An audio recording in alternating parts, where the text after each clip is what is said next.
how are you?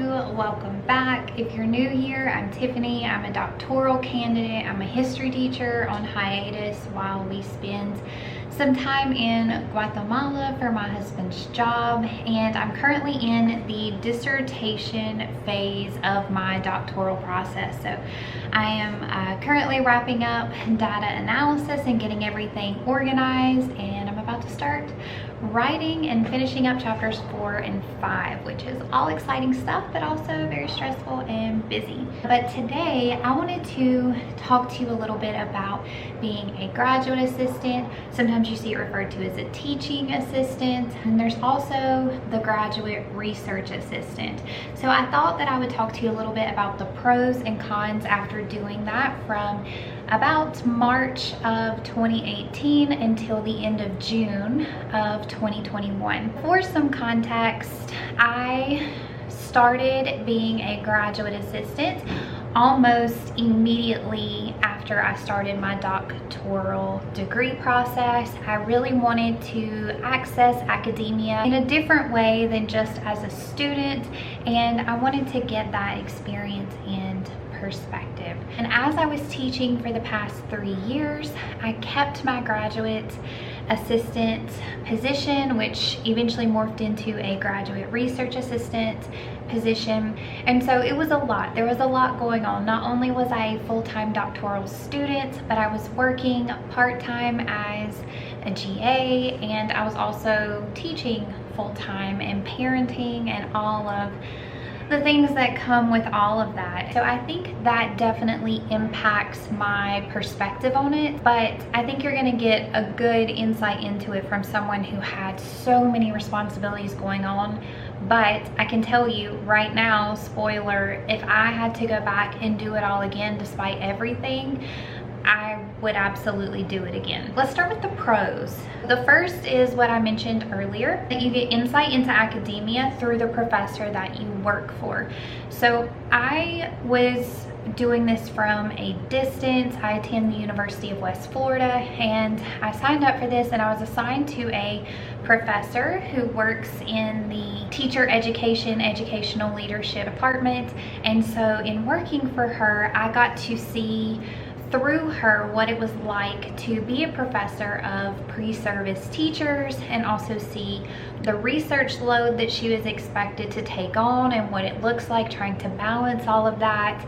I had teaching experience already with 6th graders through 12th graders as a history teacher, but I had never worked with adult learners, pre-service teachers before. So that was a new level of insight for me. And then that leads right into the next pro that I have on my list, and that is working with students at the university level, and for me specifically, pre-service teachers. My trajectory of where I would like my career to go has evolved over time as I evolved as a professional and as a scholar, but I've always known that inevitably where I want to be is working with pre-service teachers, whether that's when I'm much older, after maybe time in the private sector. I'm not sure how I'll get there, but I know that that's end game for me. And so this experience allowed me to, it's almost like student teaching. You get to kind of go in and dip your toes and interact,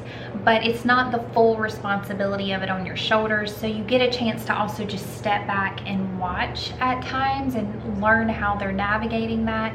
And so that was really special to me. I had so much fun giving feedback on them videotaping themselves teaching a lesson, and it was so much fun to give feedback on their lesson plans that they created, and just really like help them consider, how are you going to reach your emerging English speakers? How are you going to reach your students who are gifted and talented?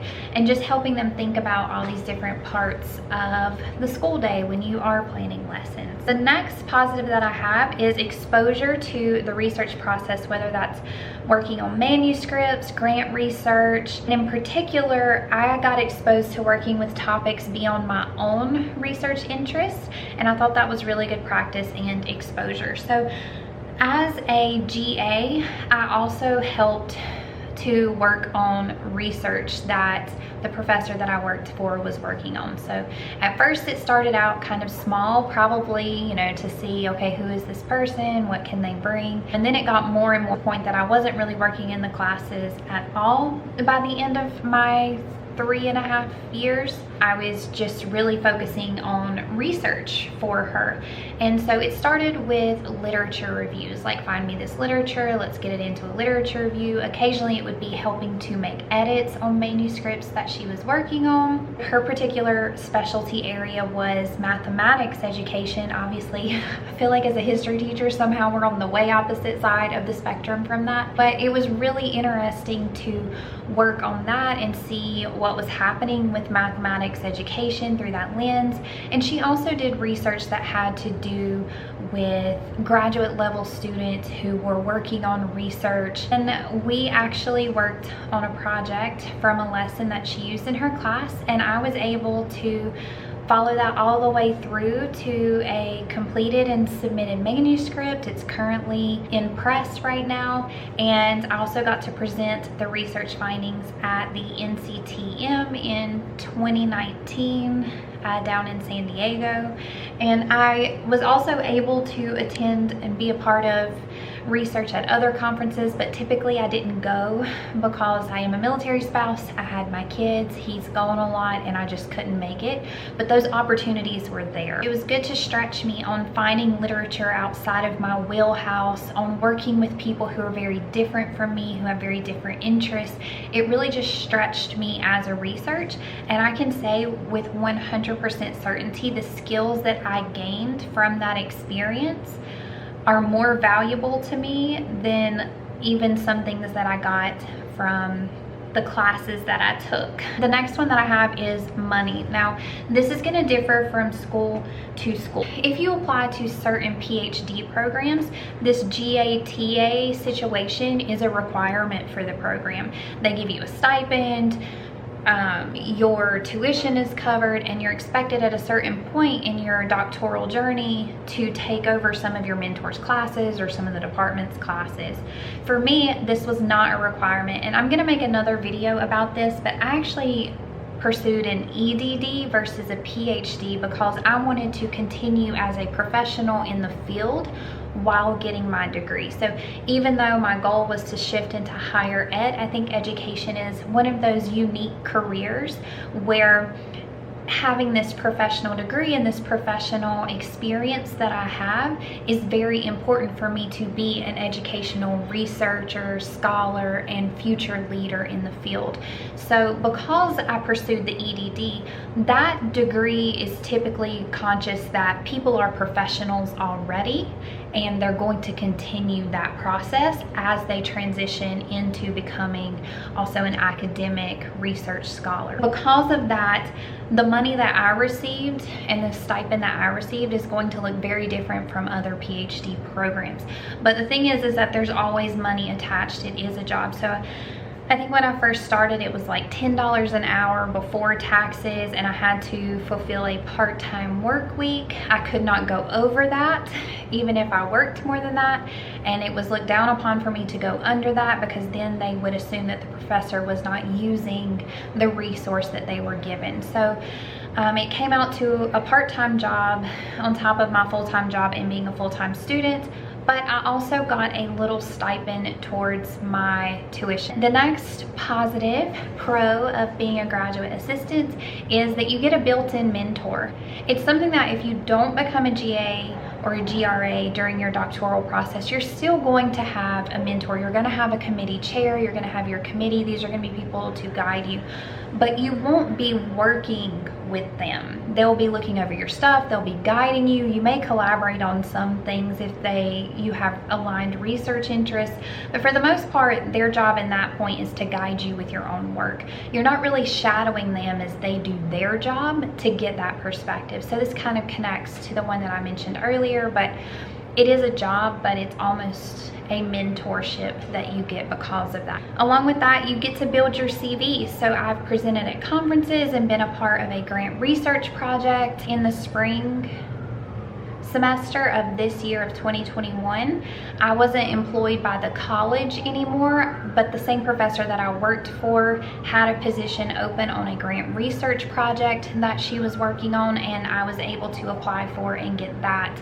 So I wasn't necessarily working for her through the college, like working on her classes. I was strictly hired and paid to work on that grant research project, whether that was recruiting participants, writing up the manuscript, creating the tables and the figures, doing data analysis, all of those things. Those are all things that are now on my CV that make me stand out. So I have worked with pre-service teachers in their classes. I've worked on research manuscripts. I've worked on grant research projects. And I've presented at conferences. All of that gets to go on my CV as well. And then the final pro that I have is that it puts concepts from the course into action. You know, you're going to be doing your own research throughout your doctoral process. You'll probably do some pilot studies. You may have some other kinds of things going on, and then you have your actual dissertation research.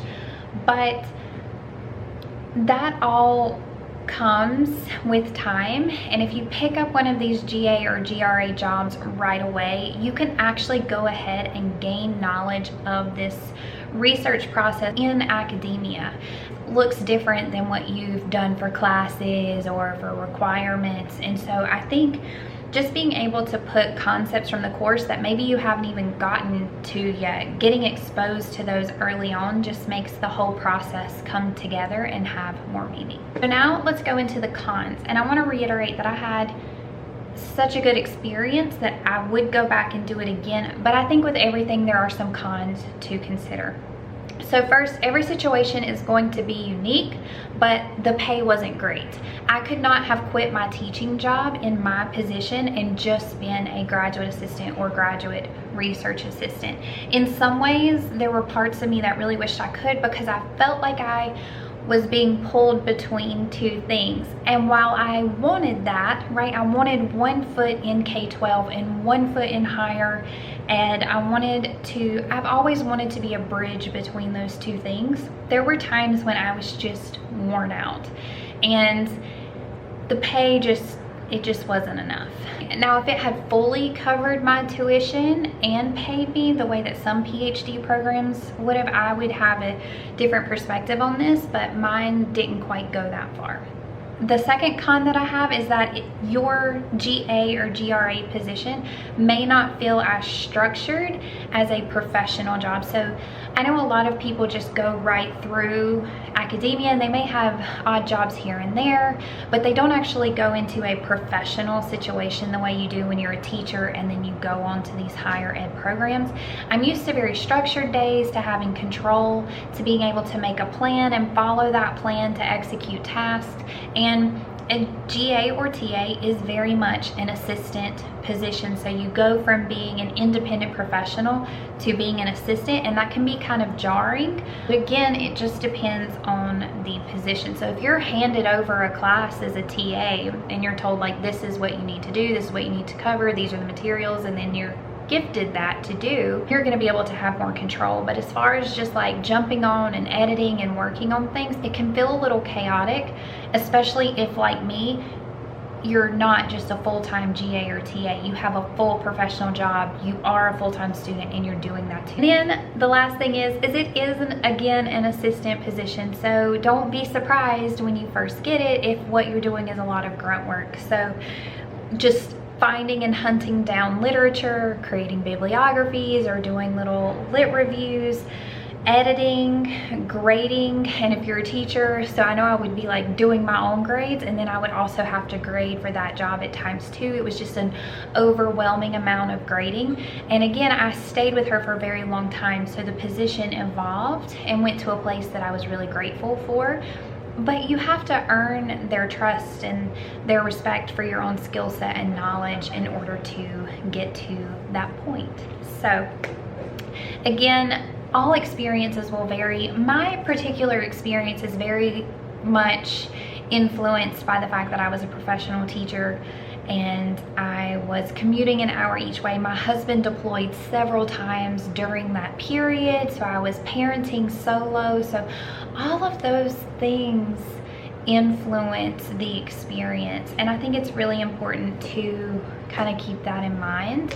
If you don't have all of those other hats spinning around that you have to make sure are doing their thing and being taken care of at all times, it'll be different for you. And again, the school that you're at and what they offer may also differ.